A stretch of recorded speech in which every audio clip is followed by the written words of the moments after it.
ലിസ്റ്റും പറയുന്ന എല്ലാ വിവരമില്ലായ്മയ്ക്കും ഞാൻ മറുപടി പറയണമെന്നില്ലല്ലോ. പിന്നെ നിങ്ങളെല്ലാവരും ഇത്രയും പേര് വന്ന് ഇങ്ങനെ ചോദിക്കുമ്പം അതും വാർത്താ ചാനലുകളാണ്. അപ്പോൾ അതിന് എനിക്കതിനൊരു ഉത്തരവാദിത്വം ഉണ്ട് അതിന് പറയുക എന്നുള്ളത്. ഇപ്പം ഞാൻ അന്ന് തന്നെ ഞാൻ പറഞ്ഞിരുന്നു, അന്ന് എൻ്റെ പ്രതിഷേധത്തിൻ്റെ ഭാഗമായിട്ടാണ് ഞാൻ പർദ്ദ ധരിച്ചു പോയത്.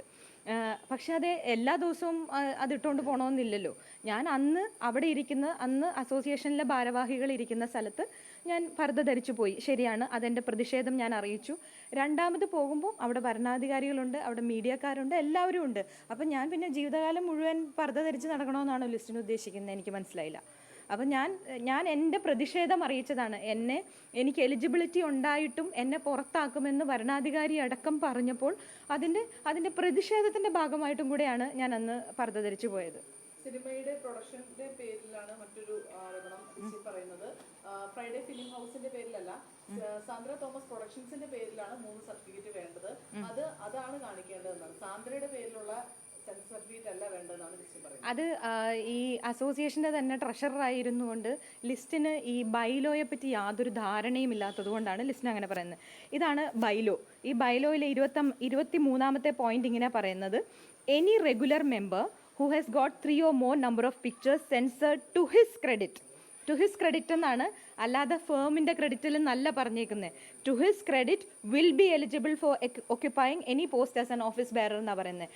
ഈ ബൈലോ പ്രകാരം ഞാൻ എലിജിബിൾ ആണ്, അതെല്ലാവർക്കും അറിയാവുന്ന കാര്യമാണ്. പക്ഷേ ഒരു സാങ്കേതിക കാരണം ചുമ്മാ പറഞ്ഞുകൊണ്ട് അവർ എൻ്റെ നോമിനേഷൻ തള്ളുകയാണ് ഉണ്ടായത്. അതിപ്പോൾ കോടതി തെളിയിക്കുമല്ലോ.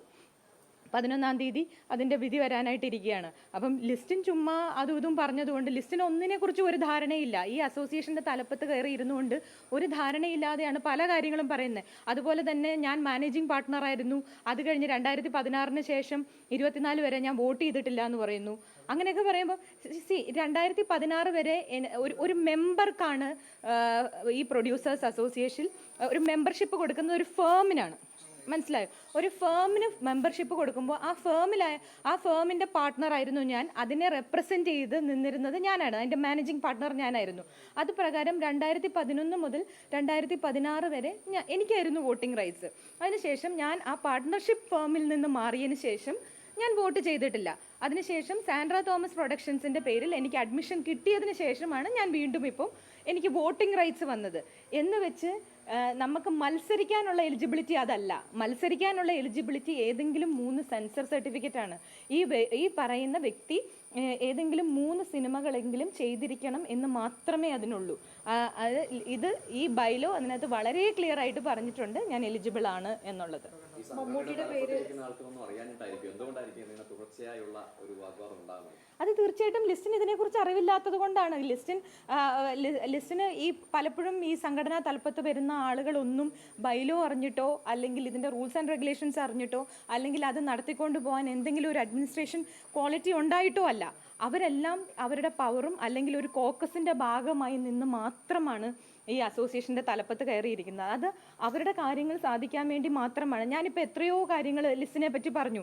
ലിസ്റ്റിൻ പറയുന്നു ഞാൻ ഇപ്പം നിങ്ങളോട് തന്നെ കുറച്ച് മുമ്പേ പറഞ്ഞതിനകത്ത് ഞാൻ പറഞ്ഞത് മുഴുവൻ കള്ളത്തരമാണ്. 1 അല്ല 2 അല്ല 3 അല്ല, എല്ലാം കള്ളത്തരമാണെന്ന് തെളിയിക്കേണ്ടത് എൻ്റെ ഉത്തരവാദിത്വമാണെന്ന് ലിസ്റ്റിൻ പറയുന്നു. ഞാൻ ലിസ്റ്റിനെ പരസ്യമായി വെല്ലുവിളിക്കുന്നു. ഞാൻ പറഞ്ഞ ഏതെങ്കിലും ഒരു കാര്യം നുണയാണെന്ന് ലിസ്റ്റിന് തെളിയിക്കാൻ പറ്റിയാൽ ഈ ഇൻഡസ്ട്രി വിട്ടു പോകാൻ ഞാൻ തയ്യാറാണ്. പക്ഷേ ഞാൻ പറഞ്ഞ കാര്യങ്ങൾ, ഞാൻ ലിസ്റ്റിനെതിരെ ഉന്നയിച്ചേക്കുന്ന കാര്യങ്ങൾ തെളിഞ്ഞു കഴിഞ്ഞാൽ ലിസ്റ്റിൻ ഇൻഡസ്ട്രി വിട്ടു പോകാൻ തയ്യാറാവുമോ? അതാണ് ഞാൻ ലിസ്റ്റിനോട് ചോദിക്കുന്നത്. കാര്യം ഞാൻ പറഞ്ഞേക്കുന്നത് എല്ലാം വാസ്തവമുള്ള കാര്യങ്ങളാണ്, എല്ലാത്തിനും കൃത്യമായ തെളിവുകളുള്ള കാര്യങ്ങളാണ്.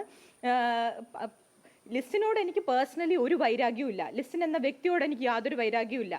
പക്ഷേ നമ്മൾ മറ്റ് നിർമ്മാതാക്കളെയും എല്ലാവരെയും നശിപ്പിക്കാനായിട്ട് ശ്രമിക്കുന്ന സമയത്താണ് അതിനെ ചൂണ്ടിക്കാണിച്ചത്. അത് മൊത്തത്തിൽ ഇൻഡസ്ട്രിയെ ബാധിക്കുന്ന കാര്യങ്ങളാണ്. ഈ കൊച്ചു കൊച്ചു നിർമ്മാതാക്കൾ ഇല്ലാതാവുന്നത് വഴി സിനിമകൾ ഇല്ലാണ്ടാവുകയാണ്.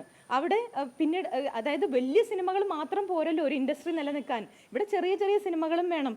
എത്രയോ ആൾക്കാർ സിനിമയിലേക്ക് വരാൻ ആഗ്രഹിച്ച് നിൽക്കുന്നു, എത്രയോ ടെക്നീഷ്യൻസ്, അവർക്കൊന്നും അവസരങ്ങൾ ഇല്ലാണ്ടാവുകയാണ്. ഒരു വ്യവസായത്തെ തന്നെ തകർക്കുന്ന രീതിയിലാണ് ലിസ്റ്റിൻ പെരുമാറുന്നത്. ഞാനിപ്പോൾ ലിസ്റ്റിൻ എൻ്റെ നേർക്ക് പറഞ്ഞ് ഒരു ഡിഫമേഷൻ കേസ് കൊടുത്തിരിക്കുന്നു. ഞാൻ ഈ ഇലക്ഷന് മത്സരിക്കുന്നു എന്ന് വന്നപ്പോഴാണ് ലിസ്റ്റിൻ ഇപ്പം ശ്വേത ചേച്ചിക്കെതിരെ മറ്റേ കേസ് കൊടുത്തതുപോലെ തന്നെ എനിക്കെതിരെ ഡിഫമേഷൻ കേസ് വന്നു. അപ്പം ഇതെല്ലാം രീതികളെല്ലാം ഒന്നാണ്. അപ്പോൾ ഇതെല്ലാം ഒരേ സോഴ്സിൽ നിന്നാണ് വർക്ക് ചെയ്യുന്നത് എന്നുള്ളത് മനസ്സിലാവുമല്ലോ. എല്ലാ രീതികളും ഒന്നാണ്. അപ്പോൾ ഈ ഡീഫമേഷൻ കേസ് എന്തിനാണ് എനിക്ക് നേരെ വന്നത്? ഞാൻ പറഞ്ഞത് ലിസ്റ്റിൻ വട്ടിപ്പലിശക്കാരനാണെന്നാണ്. അത് ലിസ്റ്റിൻ തന്നെ സകല മാധ്യമങ്ങളോടും നിങ്ങളുടെ എല്ലാവരുടെയും മുന്നിൽ വെച്ച് ലിസ്റ്റിൻ തന്നെ ആക്സെപ്റ്റ് ചെയ്തിട്ടുള്ള കാര്യമാണ്. അതെ, ഞാൻ വട്ടിപ്പലിശക്കാരനാണ്, അതിനിപ്പോൾ എന്താണ് എന്നാണ് ലിസ്റ്റിൻ ചോദിച്ചത്, അല്ലേ? അത് ഇതിനകത്ത് ഞാൻ എന്താണ് പറയേണ്ടത്? അതിനകത്ത് ഞാൻ പറഞ്ഞേക്കുന്ന ഒരു കാര്യമെങ്കിലും ലിസ്റ്റിന് നുണയാണെന്ന് തെളിയിക്കാൻ പറ്റിയാൽ ഞാൻ ഇവിടം വിട്ടു പോകാൻ ഞാൻ തയ്യാറാണ്. സാൻഡ്ര ഒരു വനിതയായതുകൊണ്ടാണ് ആദ്യഘട്ടത്തിലൊന്നും മറുപടി നൽകാത്തത് എന്നാണ് ലിസ്റ്റിൻ പറഞ്ഞത്. മറുപടി ഇല്ലാത്തത് കൊണ്ടാണ് മറുപടി പറയാൻ ഇപ്പൊ തന്നെ ലിസ്റ്റിന് ഇത്രയും കാര്യങ്ങൾ പറഞ്ഞല്ലോ. ഈ പറഞ്ഞ ഏതെങ്കിലും ഒരു കാര്യത്തിനകത്ത് എന്തെങ്കിലും ഒരു വാസ്തവമുണ്ടോ? എന്തെങ്കിലും കഴമ്പുണ്ടോ? ഈ പറഞ്ഞ ഏതെങ്കിലും ഒരു കാര്യത്തിനകത്ത് ലിസ്റ്റിൻ തന്നെ അങ്ങോട്ട് ഇങ്ങോട്ട് പാർട്ട്ണർഷിപ്പ് ഫേമുള്ളവർക്ക് വോട്ടിംഗ് റൈറ്റ്സ് ഇല്ല എന്ന് പറയുന്നു, പാർട്ട്ണർഷിപ്പ് ഫേമിലുള്ളവർക്ക് മത്സരിക്കാൻ പറ്റില്ല എന്ന് പറഞ്ഞു. അങ്ങനെയാണെങ്കിൽ അവിടെ ഉള്ള ആർക്കും മത്സരിക്കാൻ പറ്റില്ല. എത്ര പേര് അവിടെ പ്രൊപ്പറേറ്റർഷിപ്പിലുള്ളത്? അപ്പോൾ ഇതൊന്നും ഒരു അറിവുമില്ലാതെ, പറയുന്നതിലൊരു വ്യക്തതയില്ലാതെ, എന്താണെന്ന് മനസ്സിലാക്കാതെയാണ് ലിസ്റ്റിൻ പറയുന്നത്. കുറച്ച് സിനിമകൾ എടുത്തതുകൊണ്ട് മാത്രം ഒരു അസോസിയേഷനെ കൊണ്ട് നടത്താനായിട്ട് സാധിക്കത്തില്ല. മമ്മൂട്ടിയുടെ പേര് അനാവശ്യ വിവാദങ്ങളിലേക്ക് വലിച്ചിഴച്ചു എന്ന് ലിസ്റ്റിൻ ആരോപിച്ചു. അതുപോലെ തന്നെ സിനിമകളിൽ നിന്ന് ആളുകൾ പിന്മാറുന്നത് അവരുടെ ഇഷ്ടപ്രകാരം ഇതിൽ മുൻപും സംഭവിച്ചിട്ടുണ്ട്. ഇതിൽ എന്താണ് ഇത്രമാത്രം വലുതാക്കി സംസാരിക്കേണ്ട ഒരു കാര്യമുണ്ടോ എന്നാണ് ലിസ്റ്റിൻ ചോദിക്കുന്നത്. അപ്പം ലിസ്റ്റിനാണ് ആവശ്യമില്ലാതെ ഇപ്പം മമ്മൂക്കയുടെ പേര് അതിലേക്ക് വലിച്ചഴച്ച് ഇത് ഉണ്ടാക്കാനായിട്ട് ശ്രമിക്കുന്നത്. പക്ഷെ എന്നാൽ പോലും ഞാൻ പറഞ്ഞ കാര്യങ്ങളിൽ എനിക്ക് നല്ല വ്യക്തതയോടും നല്ല ബോധ്യത്തോടും കൂടിയാണ് ഞാൻ പറഞ്ഞത്. ഒരു മാധ്യമ പ്രവർത്തകൻ എൻ്റെ അടുത്ത് മമ്മൂക്കയും ലാലേട്ടനും ഇതിനകത്ത് പ്രതികരിച്ചിരുന്നോ എന്ന് ചോദിച്ചവിടുത്ത് ഞാനവിടെ കള്ളം പറഞ്ഞില്ല, എൻ്റെ അനുഭവം ഞാൻ പറഞ്ഞു. അത് മമ്മൂക്കയ്ക്ക് മുമ്പ് ഈ പ്രശ്നം, അതായത് എനിക്ക് ഇപ്പോൾ പലരും പല മാധ്യമങ്ങളിലും വരുന്നത് ഈ നോമിനേഷൻ തള്ളിയതുമായി ബന്ധപ്പെട്ട് കേസിന് പോകരുത് എന്ന് മമ്മൂക്ക പറഞ്ഞതായിട്ട്. അതല്ല അതിൻ്റെ വാസ്തവം. അതിനു മുമ്പ് എനിക്ക് പ്രൊഡ്യൂസേഴ്സ് അസോസിയേഷനിൽ നിന്നുണ്ടായ ദുരനുഭവത്തിനെതിരെ SIT കേസെടുത്ത് 4 പേരെ പ്രതികളാക്കി കുറ്റപത്രം സമർപ്പിച്ചിട്ടുള്ളൊരു കേസുണ്ട്. അതിൻ്റെ പേരിലാണ് കേസുമായിട്ട് പോകരുത് എന്ന് പറഞ്ഞ് വിളിച്ചത്. മമ്മൂക്കയ്ക്ക് മുമ്പ് ഇവിടെ നമ്മുടെ ഇൻഡസ്ട്രി തന്നെയുള്ള വളരെ പ്രശസ്തനായ ഒരാളെ നമ്മുടെ അസോസിയേഷൻ്റെ പ്രസിഡൻ്റായ ശ്രീ ആൻഡോ ജോസഫ് സമീപിക്കുകയും അദ്ദേഹം എന്നോട് മാപ്പ് പറഞ്ഞെങ്കിൽ മാത്രം അദ്ദേഹം ഇടപെടാം എന്ന് പറഞ്ഞപ്പോൾ മാപ്പ് പറയാൻ അവർ തയ്യാറായില്ല. അപ്പോഴാണ് അവർ മമ്മൂക്കയെ സമീപിക്കുന്നതും മമ്മൂക്ക എന്നെ വിളിക്കുന്നതും. പക്ഷെ എനിക്കിങ്ങനൊരു എൻ്റെ സ്ത്രീത്വത്തെ അപമാനിക്കുന്ന രീതിയിൽ എനിക്കൊരു ബുദ്ധിമുട്ടുണ്ടായി എന്ന് അദ്ദേഹം മനസ്സിലാക്കിയതിന് ശേഷം അദ്ദേഹം തന്നെ എന്നോട് പറയുകയും ചെയ്തു, ഇനി സാൻഡ്രയ്ക്ക് ഇഷ്ടമുള്ളത് ചെയ്തോളൂ എന്ന് പറഞ്ഞു. ഇത് പിന്നീട് നിങ്ങൾ അന്നത്തെ ഇതിന് ശേഷം പല മാധ്യമപ്രവർത്തകരും എന്നോട് വന്ന് ചോദിച്ചപ്പോഴെല്ലാം ഞാനിനി അതിൽ പ്രതികരിക്കുന്നില്ല എന്ന് ഞാൻ വ്യക്തമായി പറഞ്ഞതാണ്. എനിക്ക് അതിനെക്കുറിച്ച് സംസാരിക്കേണ്ടെന്ന് പറഞ്ഞു. ഇപ്പോൾ ലിസ്റ്റിൽ തന്നെ അത് വലിച്ചഴിച്ചിട്ടത് കൊണ്ടാണ്. മാത്രമല്ല ഇപ്പം ഒരുപാട് സൈബർ അറ്റാക്ക് എനിക്ക് നേരെ നടക്കുന്നുമുണ്ട്. പക്ഷേ ഒരു കാര്യം എനിക്ക് പറയാനുള്ളത് എന്ന് പറഞ്ഞാൽ, ഞാൻ പറഞ്ഞതെല്ലാം ഇന്ന് വരെയും എൻ്റെ സത്യസന്ധമായിട്ടുള്ള കാര്യങ്ങളാണ്, നടന്ന കാര്യങ്ങളാണ്.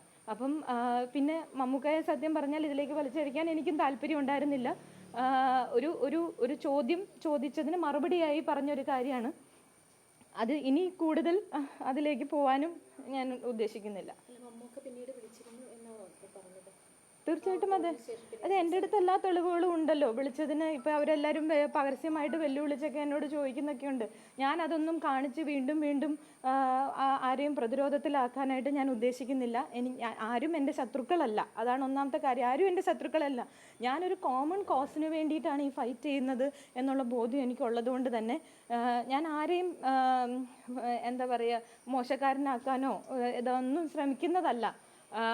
പക്ഷേ ഈ അനാവശ്യമായിട്ട് ഈ പറഞ്ഞ പോലെ ലിസ്റ്റിനെ പോലുള്ള ആൾക്കാർ മമ്മൂക്കയെ വലിച്ചഴിക്കാതിരിക്കുക ഇനിയെങ്കിലും. അതായത് മമ്മൂട്ടിയായിട്ട് അന്ന് സംസാരിച്ച്, അതായത് മമ്മൂട്ടി അന്ന് വിളിച്ചു എന്ന് പറയുന്നു, അതിനുശേഷം ഒരു നല്ല ടൈംസിലാണ് ഫോൺ സംഭാഷണം അവസാനിപ്പിച്ചെന്നാണ് സാന്ദ്ര പറയാൻ ശ്രമിക്കുന്നത്. അല്ല, അദ്ദേഹത്തിന് എനിക്കൊരു എൻ്റെ സ്ത്രീത്വത്തെ അപമാനിക്കുന്ന രീതിയിൽ ഒരു അനുഭവം അവിടെ ഉണ്ടായി എന്ന് അദ്ദേഹത്തിന് ബോധ്യപ്പെട്ടു അന്ന് എന്നോട് സംസാരിച്ചതിന് ശേഷം. അതിനുശേഷം ഇനി സാന്ദ്രയ്ക്ക് ഇഷ്ടമുള്ളത് ചെയ്തോളൂ, ഇനി ഞാനൊന്നും പറയുന്നില്ല എന്ന് പറഞ്ഞിട്ടാണ് അദ്ദേഹം ആ സംഭാഷണം അവസാനിപ്പിച്ചത്. അത് എനിക്ക് മനസ്സിലായത് അതിൻ്റെ അടിയിലെ കമൻസ് നോക്കിയാൽ തന്നെ അതിൻ്റെ ഉത്തരം കിട്ടും. നല്ലത് ചെയ്യുമ്പോൾ നമ്മൾ നല്ലതാണെന്ന് പറയണം. അത് അന്ന് മമ്മൂക്ക എന്നെ വിളിച്ചിരുന്നു, അത് ശരിയാണ്, അത് ഞാൻ നല്ലതാണെന്ന് പറഞ്ഞു. ഇന്ന് എനിക്കൊരു മോശം അനുഭവം ഉണ്ടായപ്പോൾ അതും ഞാൻ പറഞ്ഞു, അത്രേ ഉള്ളൂ. അതല്ലാതെ നമുക്ക് ആരോടും വ്യക്തിവൈരാഗ്യങ്ങളില്ല. ആ അവസരത്തിൽ എന്തായിരുന്നു, ഇപ്പം നമ്മുടെ വീട്ടിലൊരാൾ ഒരു തെറ്റ് ചെയ്തു കഴിഞ്ഞാൽ അവർ നമ്മൾ എത്ര ഇഷ്ടമുള്ള ആളാണെങ്കിലും അവരെ തിരുത്തേണ്ടത് കുടുംബാംഗങ്ങളല്ലേ. അതല്ല അവർ പറഞ്ഞതാണ് ശരി എന്ന് അംഗീകരിക്കുകയല്ലല്ലോ വേണ്ടത്. അപ്പം അത്രേ ഞാനും ചെയ്തിട്ടുള്ളൂ. എനിക്ക് ഏറ്റവും ഇഷ്ടമുള്ള, ഞാൻ ഏറ്റവും കൂടുതൽ ആരാധിക്കുന്ന ഒരു വ്യക്തി കൂടിയാണ് മമ്മൂക്ക. അപ്പോൾ അതുകൊണ്ടാണ് മമ്മൂക്കയുടെ കൂടെ ഒരു പടം ചെയ്യാൻ ഞാൻ ആഗ്രഹിച്ചതും. മമ്മൂട്ടിയോട് എന്തെങ്കിലും പരാതി, മമ്മൂട്ടിയുടെ ഇടപെടലിൽ എന്തെങ്കിലും പരാതി സാന്ദ്രയ്ക്ക് ഇല്ലാന്ന് അങ്ങനെയാണോ മനസ്സിലാക്കുന്നത്? ആ വിഷയത്തിലെ മമ്മൂട്ടിയുടെ ഇടപെടലിൽ എന്തെങ്കിലും പരാതി സാന്ദ്രയ്ക്കില്ല? ഇല്ല, എനിക്കതിലൊരു പരാതിയില്ല.